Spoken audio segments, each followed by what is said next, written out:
कागज जलाए भने के हुन्छ? विज्ञान भन्छ एउटा सामान्य A4 आकारको कागज जलाउँदा औसतमा 8 ग्राम कार्बन डाइअक्साइड उत्पादन हुन्छ।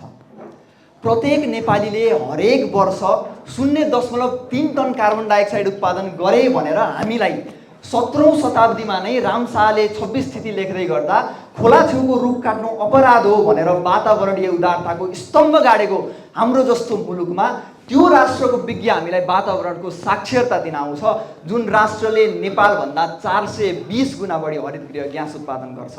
परिणाम जलवायु परिवर्तन र परिणाम महोदय आज जलवायु परिवर्तनको प्रकोपबाट सबैभन्दा धेरै जोखिमयुक्त राष्ट्रमा नेपाल 12औं स्थानमा छ।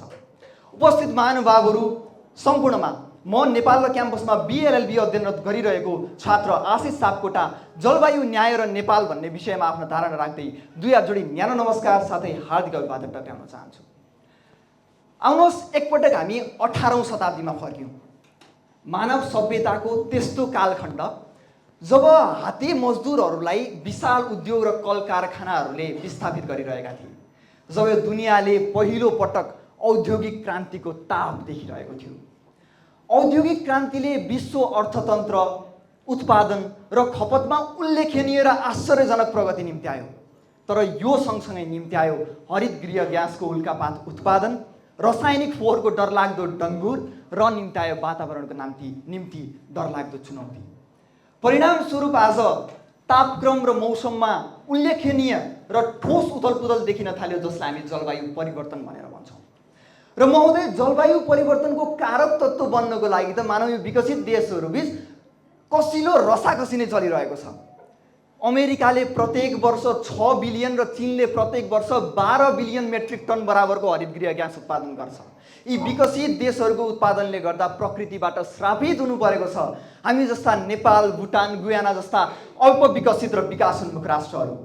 नखाएको विष त लाग्दैन हैन र महोदय, तर नखाएको विष लागिरहेको छ नेपाल जस्ता यी मुलुकहरूलाई जसले संयुक्त रूपमा एक स्वरमा मागिरहेको संयुक्त अधिकारको वाक्यांश हो जलवायु न्याय।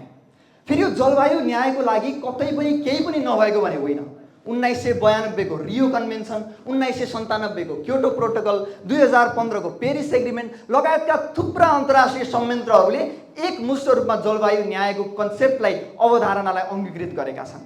1984 को UNGA रेजोल्युसनले पनि के भनेको छ भन्दा जलवायु परिवर्तन मानव सभ्यताको निम्ति साझा सङ्कल्पको विषय हो भनेर अङ्गीकृत गरेको छ।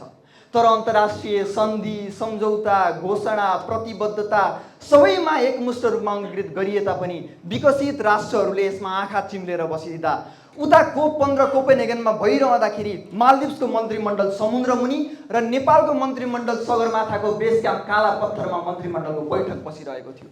यसै सन्दर्भमा जलवायु न्यायको लागि अस्ति भर्खरै टुभालुका विदेश मन्त्री साइमन कोफेले दिएको एउटा वक्तव्यको अन्तिम वाक्यांश सम्झिन चाहन्छु महोदय। उनले भनेका थिए, "We cannot wait for your declarations and speeches when the sea around us is rising all the time."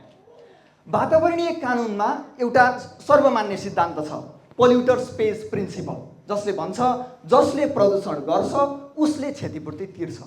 यही सिद्धान्तको अवधारणामा टेकेर क्लाइमेट फाइनेन्सिङ अर्थात् जलवायु वित्तको कन्सेप्ट सुरु भयो।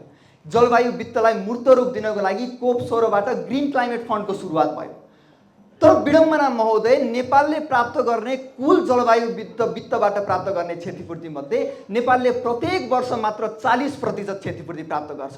त्यसमा पनि हास्यास्पद कुरा सुनाउँ महोदय, 2072 सालमा नेपालमा महाभूकम्प गएपछि नेपालले संरचना पुनर्निर्माण भनेर विश्व बैंकबाट $428 बिलियन बराबरको ऋण लियो। त्यो ऋणलाई पनि पश्चिमा राष्ट्रहरूले क्लाइमेट फाइनेन्सिङ भनेर प्रचार प्रसार गरे। कति हास्यास्पद कुरा महोदय। जलवायु परिवर्तन र यसको प्रकोपले गर्दा नेपालमा थुप्रा प्रभावहरू देखिन्छन्। चाँदी जस्ता टल्कने हाम्रा हिम श्रृङ्खलाहरू अहिले नाङ्गै भएका हामीले देखेका छौँ। इन्फर्म रिस्क इन्डेक्सले भन्छ नेपालको कुल जनसङ्ख्या मध्ये 80% जनसङ्ख्या जलवायु परिवर्तनको प्रकोपबाट प्रभावित हुने जोखिमयुक्त जनसङ्ख्या हो। गल्फले गर्दा नाम्चे बजारको जलवायु परिवर्तन र नाम्चे बजारको जुन हाइड्रो पावर छ त्यो ध्वस्त भएको हामीले देखिरहेका छौँ। 2050 सम्म नेपालको कुल जीडीपी मध्ये 3% जीडीपी जलवायु परिवर्तनले गर्दा नेपाललाई घाटा लाग्ने अनुमान छ। र महोदय, जलवायु न्यायको अवधारणालाई हामीले राष्ट्रिय स्तरमा मात्रै हेर्ने हो भने पनि एउटा डरलाग्दो तथ्याङ्क देखिन्छ। काठमाडौँको फोहोरले गर्दा काठमाडौँ वरिपरिका वासीहरूको स्वास्थ्यमा प्रतिकूल असर पर्न थालेको छ। फोहोर खोलाले गर्दा तराईको सिँचाइ र उर्वर भूमिको उर्वरतामा ह्रास आउन थालेको छ।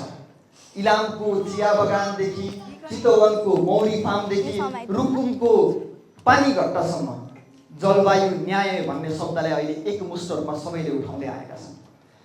महोदय, जलवायु न्यायलाई भौगोलिक सङ्घर्षको रूपमा प्रचार खुब गरिन्छ, तर जलवायु न्याय जति भौगोलिक सङ्घर्षको विषय हो उति नै जलवायु न्याय भौगोलिक सङ्घर्ष मात्र नभएर जलवायु न्याय एउटा क्लास स्ट्रगल पनि हो। हामीले हिजोको मात्र समाचार हेर्न सक्छौँ महोदय। देशको राजधानी काठमाडौँको भिआइपी एरिया नक्खुमा एउटा छाप्रोमाथि 4 जना मान्छे बसेर उद्धारको लागि घन्टौँसम्म हालबिहाल गर्दा पनि उनीहरूलाई खोलाले बगाउने अवस्था कसरी आयो महोदय? मेरो कारको बोनेटसम्म पानी पुग्यो भन्नु र मेरो छाप्रोलाई खोलाले बगायो भन्नुमा फरक छ महोदय। मेरो ट्रेकिङ जाने प्लान क्यान्सल भयो भन्नु र आज मैले बास कहाँ बस्ने होला भन्नुमा फरक छ महोदय। विपद एउटै हो महोदय, तर त्यसको असर फरक छ। त्यसैले जबसम्म प्रकृतिले पुँजीवादी विचार धारण गरेर जबसम्म प्रकृतिको पुँजीवादी स्वरूप भइरहन्छ तबसम्म जलवायु न्यायमा क्लास स्ट्रगलको कुरा आइरहन्छ। जलवायु परिवर्तनसँग सम्बन्धित यति धेरै समस्या हुँदा समाधान नभएका होइनन् महोदय। जति पनि क्लाइमेट फाइनेन्सिङसँग सम्बन्धित क्षतिपूर्ति पाउनुपर्ने अन्तर्राष्ट्रिय सन्धि सम्झौताहरू छन् तिनको प्रभावकारी कार्यान्वयनको आवश्यकता छ। समानतामूलक होइन, समतामूलक नीतिहरू बन्नु आवश्यक छ, जसले कार्बन ट्याक्सेसनको कन्सेप्टलाई समेटोस्। सीमान्तकृत वर्गहरूको निर्णय तहमा प्रतिनिधित्वको आवश्यकता छ, ताकि काठमाडौँको कुनै आलिशान महलमा घुम्ने कुर्सीमा बसेर लिएको निर्णयले ताप्लेजुङको रोदन र दार्चुलाको वेदना पनि समेटोस्। जाँदा जाँदै म अन्तिम वाक्यांश यति दोहोऱ्याउन चाहन्छु महोदय। मेरो मुटुको दाहिने कुनाबाट निस्किएको जलवायु न्यायको ध्वनि अब देब्रे कुनासम्म पुग्नुपर्छ। अब एउटा संयुक्त रूपमा विश्वभरि गुन्जिरहेको ध्वनि हामी सुन्न चाहन्छौँ वातावरण संरक्षणको, जलवायु न्यायको। धन्यवाद।